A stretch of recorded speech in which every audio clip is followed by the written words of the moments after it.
একবার চিন্তা করে দেখেন কেমনি পার হবে এত লম্বা কবরস্থানের জিন্দেগি, কেমন করে পার হবে এত লম্বা হাসরের জিন্দেগি, এত লম্বা কবর। শত শত নবী এসেছে, তারা দুনিয়া থেকে বিদায় নিয়ে চলে গেছেন।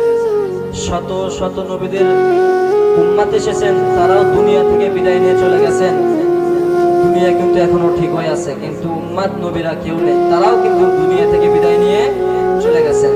যদি কোনো উম্মতেরা গুনাহ নিয়ে তারা চলে যায়, তাহলে একবার ভেবে দেখেন তাদের কবরের মধ্যে কতবার আযাব হচ্ছে।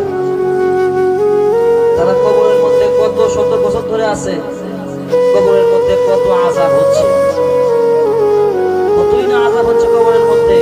সেগুলো আমরা ভাবি না, সেগুলোকে আমরা আমাদের মাথার মধ্যে রাখি না, যে আমরা আল্লাহ রাব্বুল আলামিন যে জিন্দেগি দিয়েছেন, এই জিন্দেগির অবসান একদিন হবে। আমার আগে যে আমার পিতা ছিল, তার পিতা ছিল, তার পিতা ছিল, তার পিতা ছিল, তারাও একদিন দুনিয়া থেকে চলে গেছে। আগামীকাল আমাকেও দুনিয়া থেকে চলে যেতে হবে। কারণ